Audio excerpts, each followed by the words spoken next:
A ver, seamos sinceros. En este capítulo, Hikaru dijo, ¿estabas enamorado realmente de Hikaru? ¿O quiso decir, ¿Te caía bien Hikaru? bienvenidos al análisis del capítulo 9 de El verano en que Hikaru murió? Este capítulo, por suerte, ha sido un capítulo más normal a nivel de adaptación, ya que adapta 2 capítulos del manga, como debería ser lógico. Ni 1, que es muy poco y lo alargan mucho, ni 4, como casi que fue el anterior, donde hay mucho contenido en poco tiempo. La verdad que este capítulo ha sido bastante similar al manga, simplemente con algunos detalles que obviamente comentaré, porque para algo estás en este vídeo. Pero he de decir que, aunque las escenas sean bastante similares en ambas versiones, es verdad que cambia un poco el enfoque en según qué situaciones en las que los personajes interactúan entre sí. Dicho esto, comencemos. El capítulo comienza inmediatamente donde nos dejó el capítulo anterior, y es que la señora Kurebayashi salvó a Hikaru y a Yoshiki de esa impureza que los estaba acechando en ese local donde compartían un batido. Pues resulta que, bueno, los acogió en su casa, en lo que vemos que Yoshiki y sobre todo Hikaru se recompone. Mientras Hikaru todavía está dormido, inconsciente o como fuese, vemos que Yoshiki tiene una conversación con la señora Kurebayashi, donde pueden hablar con un poco más de intimidad. Todo este capítulo en general ha servido bastante para dar lore, para que podamos terminar de entender, bueno, ni siquiera, pero bueno, para que podamos entender un poco más la historia, lo cual a mí me frustra personalmente porque en el vídeo anterior expliqué un montón de cosas que me parecen que han sintetizado muy bien, pero bueno, no viene mal. Pero nos sirve para aclarar conceptos como el tema de las impurezas. Hablan sobre Hikaru y su origen, mencionándolo como una maldición que se alimenta de impureza, lo cual sirve para hacer una distinción entre maldiciones por un lado e impurezas por otro, por lo que podríamos entender que Hikaru no es una impureza más. ¿Qué es lo que pasa? Que esto choca porque en el manga sí es verdad que se mencionan a todo como impurezas, la palabra maldición no está presente, lo cual de momento no sé con qué definición quedarme, porque es verdad que Hikaru no es una impureza tal cual, porque recordemos que Hikaru tiene un cuerpo físico y actúa como una persona, tiene los recuerdos de una persona normal, una persona viva al fin y al cabo, y las impurezas, aunque sí pueden tener los recuerdos, como veremos más adelante en el esposo de Kurebayashi, es verdad que no suelen tener un cuerpo tangible, un cuerpo físico, ¿no? Y Hikaru como que rompe un poco con estas reglas. Aparte que las impurezas vemos que no tienen esa forma de amalgama, esa forma como de ameba que sale del cuerpo de Hikaru, y obviamente el propio Hikaru sí. Aparte de esta pequeña diferencia, me gustaría destacar que la señora Kurebayashi en el manga es mucho más cortante, es mucho más directa y es mucho menos compresiva con el tema de entre Yoshiki y Hikaru. ¿Qué quiero decir con esto? Mientras que en el anime vemos que trata a los dos con respeto, como que entiende la situación en la que están y a la vez les intenta dar una oportunidad de, vale, esto no es lo más normal del mundo, que un chico se relacione con algo que no es una persona, pero vamos a intentar solucionarlo, vamos a intentar que de alguna manera Hikaru pueda estar entre nosotros y salir adelante, y yo te entiendo, tú me entiendes, y todo es muy bonito. En el manga es todo mucho más cortante. Es verdad que el fin es el mismo, la señora Kurebayashi termina ayudándolos, pero menciona directamente y de forma más tajante que esto no está bien, que Hikaru no debería estar entre nosotros, que esto trae problemas, y no se le ve tan empática ni tan por la labor de ayudar a Hikaru, ¿no? Digamos. No digo que esté mal ni bien, simplemente es una diferencia en la que ella se ve mucho más estricta con este tema. Ya sé que me anticipé con un comentario que hice antes, pero en este momento esta mujer nos menciona que tuvo un marido y nos revela toda la información de por qué sabe tanto, ya que tuvo un marido que por cosas de la vida terminó siendo una impureza, y siendo una impureza siguió presente dentro de su casa con sus hijos pequeños. Aquí es donde nosotros podemos teorizar, que yo ya lo dije hace tiempo, pero por si acaso, que lo más probable es que el hijo de esta señora Kurebayashi sea Tanaka. ¿Por qué? Porque hay varias cosas que apuntan a esa dirección. Hace tiempo, en capítulos anteriores, se mencionó que su hijo hacía tiempo que se había ido de la ciudad, más bien del pueblo, ¿no? Y que en su momento tuvo un problema en el que fue atacado por un ser querido, que a día de hoy podemos decir que es el marido. Mientras tanto, vemos que Tanaka tiene una marca en la zona del cuello, en la zona superior del cuerpo, y digo superior porque en estos flashbacks vemos que el niño es atacado en la zona más de la cara, de algo, al final la zona superior. No nos deja claro si fue en el cuello o no, pero todo indica que hay 2 personas que tienen una marca en una área similar, entonces podría ser posible. Además, cuando Tanaka recién llega al pueblo, vemos que reconoce a Takeda, reconoce a los viejos del pueblo, entonces todo indica que Tanaka conoce el pueblo y conoce a la gente de ese entorno. Y esto puede ser porque, bueno, se crió allí y decidió irse del pueblo con el pasar del tiempo y ahora ha vuelto. Además de que no hemos visto interacción entre estos dos, quizás porque Tanaka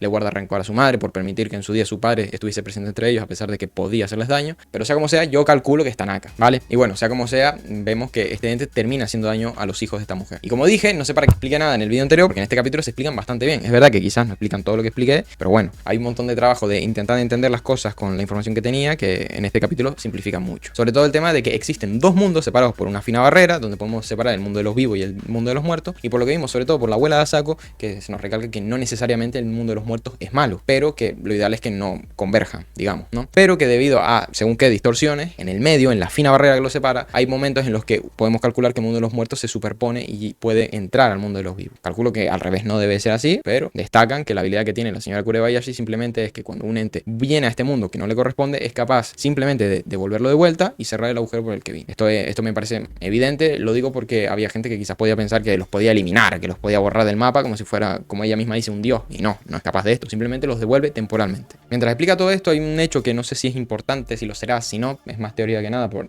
mencionar algo, pues este capítulo quizás no hay tanto para mencionar como podría esperarse. Y es que la señora Kurebayashi toma uno de esos dulces del hongo shiitake, que recordemos que es un hongo tradicional de este pueblo, que está presente en todos lados, que se menciona mucho. Y me resulta curioso que lo mencione cuando habla de este tema, cuando habla de Hikaru, porque al fin y al cabo a mí me da la sensación que lo que Hikaru tiene dentro, esa especie de amalgama de forma con esos colores, me recuerda bastante como a un patrón de colores y de forma que suele usarse para expresar a veces las formas de hongo. Y al final, si nos podemos a pensar, es verdad que lo que voy a decir ahora puede aplicar tanto a hongos como para plantas quizás, pero al fin y al cabo un hongo no deja de ser como una estructura que une la parte con la superficie que podría considerarse nuestro mundo y después tiene las raíces que unen el mundo subterráneo que podría ser el otro lado. Y Hikaru, si en algún caso se llega a referenciar como una especie de hongo, es porque están los dos lados. Me explico, pondré un dibujito para dejarlo más claro. Ya sé que esto también aplicaría con las plantas, pero a mí me parece curioso que se destaque tanto los hongos en este pueblo, que recordemos que cuando Tanaka le pregunta a Yoshiki qué es lo tradicional para comer en ese pueblo, se menciona el tema de los hongos, y que al final están en todos lados, en la tumba del padre Hikaru, en todos lados están los shiitake, por alguna razón. Y es una manera de interpretar en el momento en el que toma el dulce para hablar de Hikaru, que Hikaru es un ente que está en los dos lados, ¿no? Porque está presente en los dos lados. Se recalca lo que ya sabemos hasta la fecha, y es que Hikaru y Yoshiki, pero sobre todo calculamos que Hikaru actúa como una especie de pararrayos, atrayendo a todas las impurezas al pueblo, que cuando estaba en la montaña las atraía a todas, y bueno, servía como una especie de carnada para mantener todo, al menos el mal, en un sitio solo, que lo ideal es que no exista el mal, ¿no? Pero si lo podemos tener retenido en una zona donde la población no suele concurrir, pues mejor. Como ya veréis, iré comentando pequeños detalles que a mí me parecen que llaman la atención, porque como dije, el capítulo quizás se explica bastante bien por sí solo. Entre esos detalles, destaco que Yoshiki se impresiona en el momento en el que la señora Kurebayashi le dice que todos los males que están aconteciendo al pueblo no son culpa de Hikaru, o no de Hikaru de manera activa, diciendo que él los hace, como lo que pasó con la señora Matsura, que vimos que sí fue Hikaru el causante, sino que Hikaru atrae impurezas y esas impurezas son las que están desatando el descontrol. Esto llama la atención porque, bueno, en el fondo Yoshiki como que tiene ese pánico de pensar que Hikaru pueda llegar a descontrolarse y tenía quizás la leve sospecha de que Hikaru fuese el que estaba cocinando el mal en el pueblo. En este momento nos ponen este reloj que parece tener, me atrevería a afirmar, una clara inspiración en el estudio Ghibli, y es verdad que en toda la serie se enfoca mucho en la hora. Yo las he estado apuntando y la verdad no he notado un patrón importante. Primero son las 5:20, después las 5:30 y así sucesivamente, y no noto un patrón importante en las horas como para decir algo importante. Lo digo porque yo, bueno, intento prestar atención a estas cosas en caso de que signifiquen algo, pero no he encontrado nada. En este momento Hikaru se despierta, desubicado obviamente donde estoy, qué ha pasado, y habla con Yoshiki. Deciden sentarse los tres en la mesa y vemos que Hikaru se encuentra como ofendido, como desconfiando de esta señora, llegando al punto en el que Yoshiki lo nota y le tiene que decir: Hikaru, cálmate, no le vayas a hacer nada, porque vemos esa mirada donde esa zona roja del ojo de Hikaru se ve fortalecida, se ve presente de verdad, y cuando vemos que activa esa zona es como que está alerta, y Hikaru le dice que quisiese no podría hacer nada, porque recordemos que está debilitado. Esto la verdad que en el anime ha sido un poco porque sí, o sea, Hikaru se levanta y estaba como enfadado con la señora Kurebayashi. ¿Por qué? No se entiende. Y en el manga esto se aclara mucho mejor. Bueno, no es que se aclare mejor, es que simplemente se aclara. O sea, no tiene sentido que alguien que te salve le estés declarando la guerra de esa manera. En el manga se aclara porque se da cuenta que Yoshiki estaba hablando en privado con la señora Kurebayashi y él interpreta que ellos ya se conocían de algo. Entonces él deduce que Yoshiki estuvo en contacto con la señora Kurebayashi para hablar de él, de qué hacemos con él, cómo acabamos con esto. Y bueno, y mal no van los tiros, porque recordemos que Yoshiki se reunió hace tiempo con esta señora para ver qué hacían con esta situación. Entonces Hikaru se siente ofendido. Han estado tramando algo a mis espaldas que iba contra mí, quizás. O sea, me hablabas bien, me tratabas como un amigo, como uno más, pero a mis espaldas estabas intentando quizás deshacerte de mí. Por eso la mira con ese desprecio, porque la tiene como una amenaza al final. Entonces, claro, si sabemos esto y tenemos esto en cuenta, podemos entender que Yoshiki le diga: hey, cálmate, no pasa nada, no montes una cena ni le vayas a hacer nada. Y también quiero pensar que habla bien de Hikaru el hecho de que sea capaz de entender la situación. Que no sé si la termina de entender, pero bueno. Aquí hablan un poco de todo, nos ponen al día de todo, le preguntan a Hikaru qué es, si sabe lo que es, de qué se trata su esencia, de dónde viene, y Hikaru, lo que ya sabemos, no sabe lo que es, no sabe de dónde viene, ni cómo funciona su cuerpo. En este momento nos cuentan la historia que ya mencioné antes, sobre el padre que se volvió una impureza, el padre de Tanaka, que bueno, no está confirmado, pero vamos a dejarlo por ahí provisionalmente, y esto sirve para comparar esta experiencia que tuvo la señora Kurebayashi con Hikaru. ¿Por qué? Porque dice que Hikaru es algo totalmente diferente. Es interesante, no sé para dónde irán, pero comentan el tema de que es un ser que trasciende la vida y la muerte. Quiero decir, sabemos que no es un ser vivo ni muerto, porque no es un ser vivo, porque se apoderó del cuerpo cuando estaba a cabo de Hikaru, y también porque es un ser que antes de invadir ese cuerpo no estaba vivo, hasta esto dicho por él mismo. El tema de que se mencione la muerte, la vida y el renacimiento me resulta un poco raro, ¿no? O sea, veremos por dónde va, quizás como ya veremos más adelante, tiene que ver con el tema de los Indo, de aquel dios del monte. Dan por hecho que es Nonuki-sama y quizás no lo es. En el momento en el que nos enteramos de que hubo un dios que concedía deseos, vemos que Hikaru se adjudica ese nombre de: yo soy Nonuki-sama, hice cosas mal, no lo sé, pero quizás no termina yendo por ahí la cosa. Sea como sea, le preguntan sobre esto mismo, sobre Nonuki-sama, y la señora Kurebayashi dice que no sabe nada, lo cual a mí me parece sospechoso. Sabes de todo menos de el ente más famoso conocido del pueblo. A lo que esta señora saca a la palestra lo más importante de esta situación, y es que, a ver, no sé lo que eres, no sé qué intenciones tienes, vamos a poner que tienes buenas intenciones de hacer tu vida normalmente, pero sea como sea, estás atrayendo impurezas y estas impurezas pueden acabar con gente en el pueblo, así que ¿qué vas a hacer? Es lo lógico que hay que mencionar. Y aquí vemos el típico razonamiento en el que Hikaru dice que no valora la vida, pero como Yoshiki sí la valora, tienen que entender que es importante para alguien, importante para él, y por lo tanto, si quiere hacer a alguien al lado de él y hacerle las cosas fácil, debe valorarla. Entonces no es que valore la vida, pero entiende que es algo que no puedes tocar. Es como cuando, yo que sé, tienes un perro y un pájaro de mascota y el perro entiende que no puede comerse al pájaro porque cada vez que se acerca al pájaro el dueño le grita, ¡hey, no te comas el pájaro! Y el perro dice, no valoro la vida del pájaro, por mí me lo comería, pero veo que al dueño le parece importante, entonces no me lo voy a comer. ¿Se entiende? Lo que me gusta de este capítulo, la verdad, y lo menciono ahora porque ocurre ahora y ocurre a lo largo del capítulo, que es un capítulo en el que se habla muy claro, se habla muy bien, muy claro, sin mentiras, sin retórica, sin darle vuelta a las cosas, sin circunloquio. Hikaru le dice, mira, yo quizás no pertenezco aquí, pero yo estoy muy cómodo aquí, he encontrado mi lugar y quiero proteger esta comodidad y este buen sentir que siento ahora, así que me gustaría quedarme y hacer lo posible por quedarme aquí. Y Yoshiki le dice, yo he acordado con Hikaru seguir con él hasta el final, así que haré lo posible para que Hikaru pueda quedarse entre nosotros y también para que el pueblo no sufra las consecuencias, porque tampoco es justo que por mi capricho y por nuestro capricho de que Hikaru permanezca entre nosotros, el pueblo pague las consecuencias. Obviamente, esto habla bien de Yoshiki porque muestra que Yoshiki no está cegado, no es que vamos, Hikaru sacrificaría el mundo por ti, no.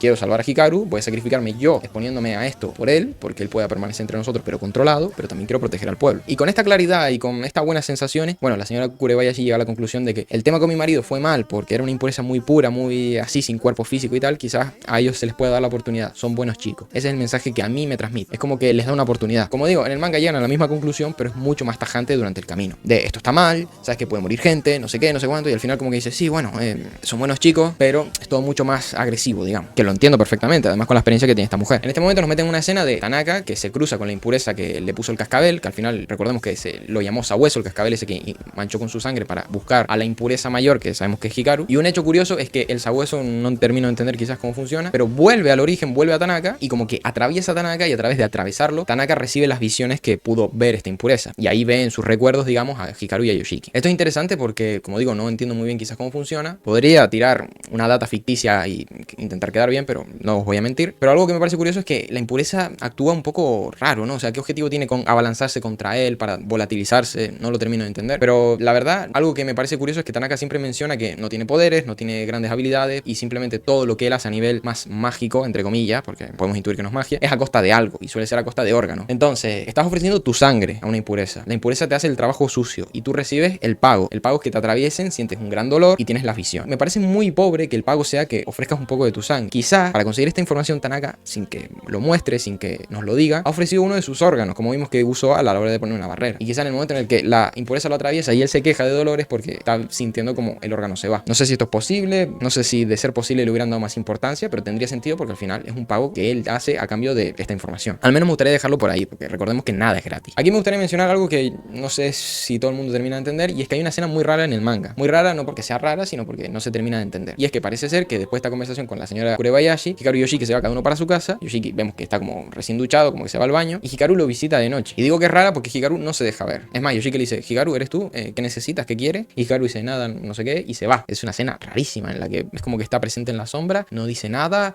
tampoco parece ser que revele que es él, y se va. Y digo que esto es raro porque en el manga después Yoshiki le pregunta que por qué fue a su casa a esas horas, qué era lo que buscaba, qué era lo que quería preguntarle, y Hikaru como que no termina de acordarse de que él haya ido, que probablemente se haya ido, pero que no se acuerda. Es un poco, no sé si querrán jugar con esto más adelante para decir algo, pero es sospechoso.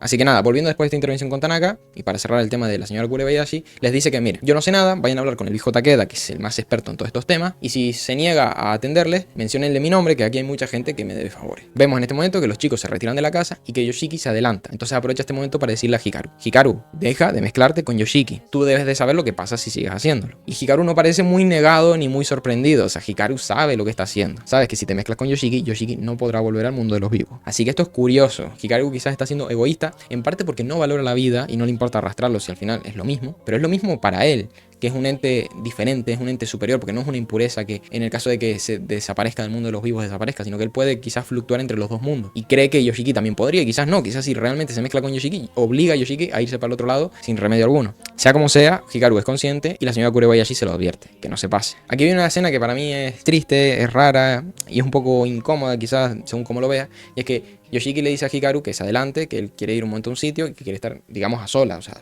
para mí se lo deja bastante claro. Y es así que vemos que Yoshiki va al cobertizo donde solían jugar, donde están las inscripciones que hacían de pequeño, donde está la tumbita o el altar que le hicieron a Querby, y donde Yoshiki parece ser que le ha hecho como una lápida conmemorativa, más que nada porque ahí no está el cuerpo de Hikaru, a Hikaru. Vemos que es un sitio en el que quizás él va a lamentarse, a lamerse sus heridas, a dedicarle un tiempo a Hikaru, porque al final con tanto tener a este Hikaru que no es Hikaru presente, nos olvidamos todos, incluidos sus padres, sus amigos, sus conocidos, del verdadero Hikaru. El verdadero Hikaru hasta la fecha no ha tenido ni siquiera unas palabras, no ha tenido un espacio para despedirnos de él. Ha sido todo muy triste, muy frío en ese sentido. Entonces Yoshiki le da ese espacio a Hikaru, no se olvida de él por más que esté viviendo una fantasía con un Hikaru que no es. Y a mí me ha molestado bastante que Hikaru interrumpiera este momento, la verdad, porque es un momento en el que para mí hay que respetarlo. Es verdad que Yoshiki no le deja claro por qué quiere estar a solas, pero tendría que ser suficiente. Vemos que Hikaru le pregunta qué es lo que le diferencia a él del verdadero Hikaru. Y como dije en este capítulo, se habla muy bien y muy claro. Y al fin y al cabo también podemos intuirlo un poco, ¿no? O sea, este Hikaru, la única diferencia que tiene, porque tiene los mismos recuerdos, la misma apariencia, lo mismo todo, la única diferencia que tiene con el verdadero Hikaru es que este Hikaru no entiende las emociones humanas. Al no entenderlas, no las entiende, ni cuando la gente las expresa, no entiende las emociones de la gente, ni él las expresa como lo haría Hikaru. Entonces todo lo relacionado a esto es lo que lo va a diferenciar del verdadero Hikaru. Entonces, ¿qué pasa? Nos ponen flashbacks del Hikaru de niño, cuando falleció su padre, y podemos intuir aparte de esto todo lo demás, de cómo él era capaz de adecuarse a la situación emocionalmente, no desentona, sabe cómo comportarse en base a las emociones del entorno, del ambiente, como debería ser casi cualquier persona. Es verdad que hay gente que es más acertada y gente menos acertada. No quiere decir que este Hikaru se vaya a reír en mitad de un funeral porque no entiende las emociones humanas, no entiende la tristeza, pero el otro se adecuaba mejor a la situación. Al fin y al cabo es alguien que no quedaba fuera de lugar por más de que tuviera un humor muy presente. Es más, nos puede servir para entender que Hikaru, a pesar de que tenía ese humor tan presente, era alguien que en el fondo era muy reservado con sus emociones, con sus pensamientos, y quizás que usaba el humor como una barrera, usaba el humor para animar a Yoshiki, que siempre fue depresivo, con ese flequillo y demás, pero que realmente detrás de esa risa superficial era alguien que tenía sus propios pensamientos y que era alguien con cierto grado de profundidad. En este momento, Hikaru le dice, ¿te caía bien?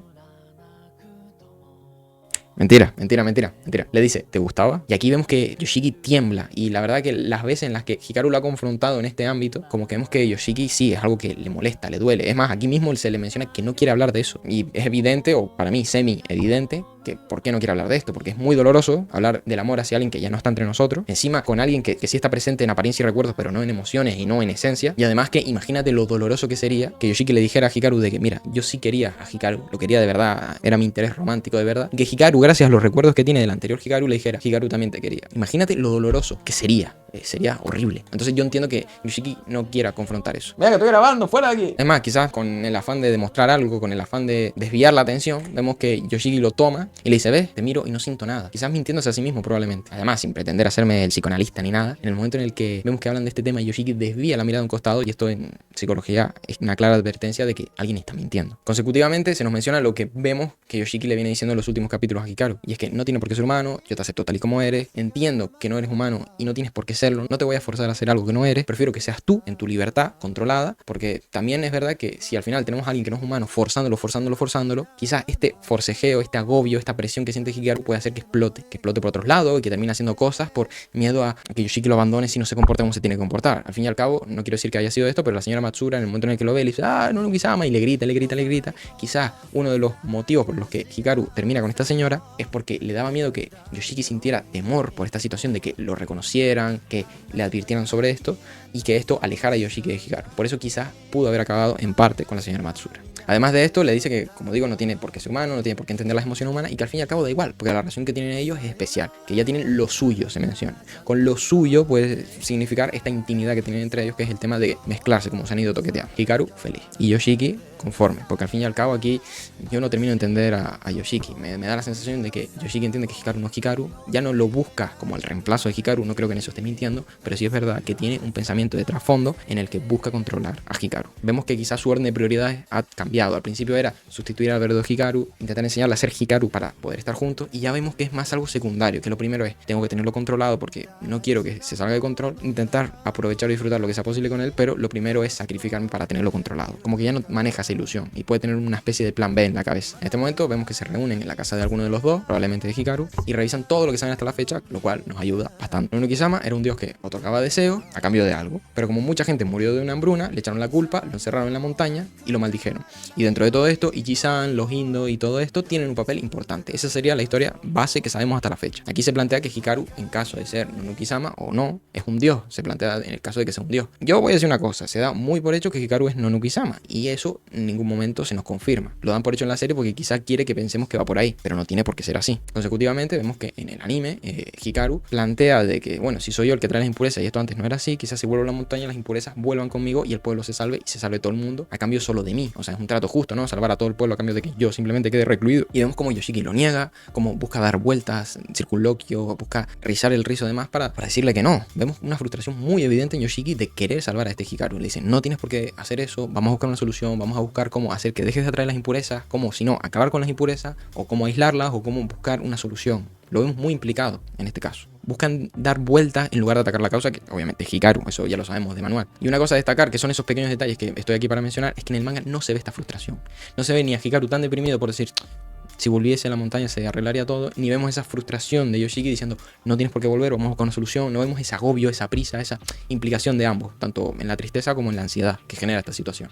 Van a ver a Takeda, el cual vemos que está totalmente aislado, recluido, lleno de baratijas, de elementos simbólicos, de sellos, de un montón de estas cosas, lo cual en el manga se ve mucho mejor, se ve mejor que está rodeado de un montón de reliquias, de artefactos con poderes mágicos quizá, o que él cree que tienen poderes mágicos, suponemos que con el fin de protegerse y quién sabe si atacar a las posibles impurezas que se le acerquen. Y es interesante como este viejo Takeda está esperando desde hace tiempo a la señora Kurebayashi. Entonces en el momento en el que mencionan que vienen dos chicos encargados por parte de ella, le dicen, sí, vale, te dejo entrar en mi casa, pero tráigame a la señora Kurebayashi, que es una medium de verdad, por si había dudas, porque menciona que hay muchos que son farsantes. Por ahí vemos que efectivamente tiene una katana, que puede ser el regalo que le dio Tanaka al hijo Takeda, que yo creo que sí, pero no deja de parecerme raro que el hijo de Takeda, que en su día vio la katana, no se impresionase y dijera, ah, esta es la katana que vi el otro día, sino que dijo, ¿esto qué es? ¿Para qué me das esto? Es para tu padre, para que la tenga por ahí. Me parece un poco raro, ¿no? Ya la había visto antes, ¿por qué no dio por hecho que era eso? En fin, no sabemos si este viejo tiene la capacidad de percepción que tienen otros en el pueblo, pero dice que necesita a Kurebayashi sí o sí, porque el pueblo está plagado de impurezas. ¿Por qué digo esto? Porque no hemos visto gran cosa de él, no sabemos si las ve o simplemente porque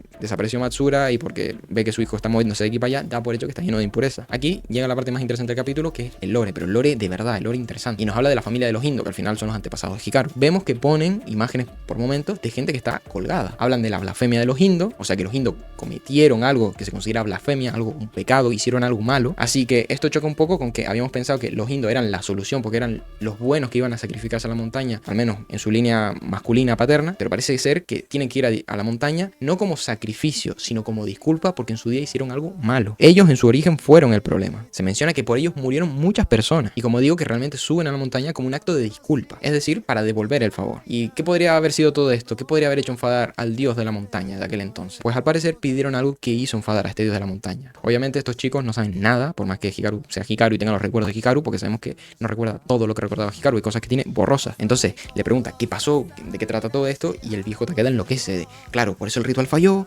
porque cómo puede ser que uno de los indos que tiene que disculparse, podemos intuir de corazón, no entienda ni siquiera por qué se está disculpando. Normal que falle el ritual. No es simplemente de disculparme y ya está. Tienes que disculparte con un pésame. Y vete a saber qué pasos involucran esa disculpa. Si tienes que sacrificar algo, directamente tu vida o algo de ti, o vete a saber. Sea como sea, en el manga es mucho más claro y mucho más conciso. Se menciona y se puede semi-intuir, sino que estos deseos que le pedían al dios de la montaña a cambio de algo, tenían unas ciertas limitaciones y prohibiciones. Por eso menciona en el anime que hay un deseo que hizo enfadar a este dios. Porque había deseos que estaban prohibidos, que no se podían pedir. Y parece ser que los indos pidieron un deseo que no se podía pedir. Quizá este deseo acarreó el enfado del dios y el dios, en consecuencia y en represalia, acabó con muchas vidas del pueblo, que fue esta gran hambruna que quizás provocó él. Una cosa que me parece curiosa es la palabra que usan para definir esta situación, y es que el dios enfadado acabó con toda la gente del pueblo, no con toda, pero con una gran parte, a través de esta hambruna y vete a saber si algo más. Y se menciona que esto fue porque fueron muy exigentes con su deseo. Vemos que también, aunque en este momento no, pero se menciona de vez en cuando a Ichi-san, y yo he mencionado que Ichi-san para mí puede ser quizás esa cabecita que llevan como protección, que estaba en la riñonera de Hikaru, porque vemos que se menciona mucho y se menciona que era una cabecita humana. Y digo esto porque Ichi-san no estaba en el templo, que aquí también se menciona el templo de la casa de Hikaru. A ese templo va a haber que ir dentro de poco para ver qué hay dentro. Se ha evitado entrar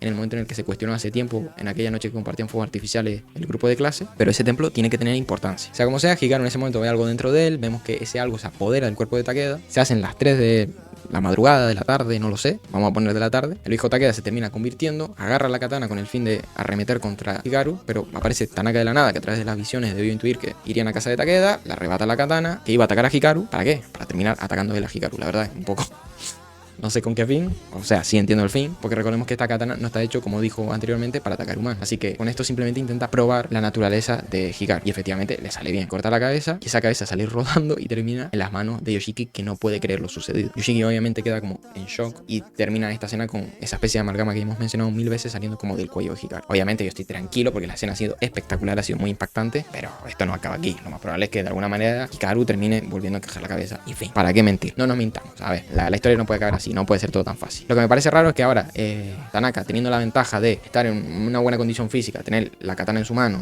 y ver a Hikaru en una situación tan vulnerable que no tiene todo su poder, me pregunto una cosa: Hikaru va a salir de esta, pero ¿cómo va a salir de esta? Tanaka va a ceder a dejar a Hikaru permanecer con vida. ¿Por qué dejaría a Hikaru permanecer con vida ahora que lo tiene tan acorralado, lo tiene debilitado porque no tiene, recordemos, su sifoide, y tiene la katana en la mano, tiene básicamente toda la ventaja? ¿Por qué lo dejaría vivir? Porque lo va a tener que dejar vivir porque la historia tiene que seguir. Pues no lo sé, no sé qué ventaja tendrá. Otra cosa, las dudas que quedan: ¿qué deseo pidieron los indos? Un deseo que fue muy estricto, que fue muy prohibitivo, que estaba prohibido y que fue muy exigente.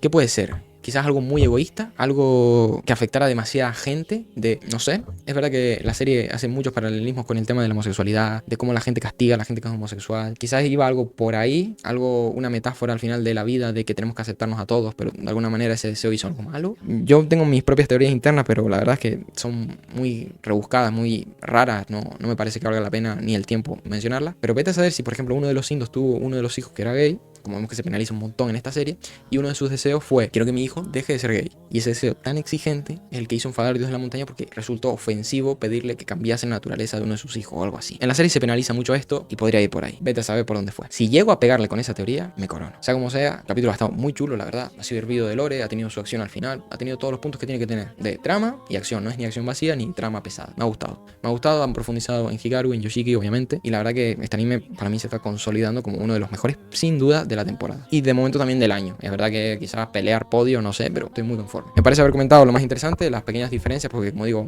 ha sido bastante similar al capítulo del manga, y poquito más. Coméntame lo que te ha parecido, déjate un like, suscríbete para que lleguemos a los 1000 suscriptores, que queda poquito, y sea como sea, nos veremos dentro de poco con un nuevo vídeo de esta serie u otra, pero el caso es que nos veremos.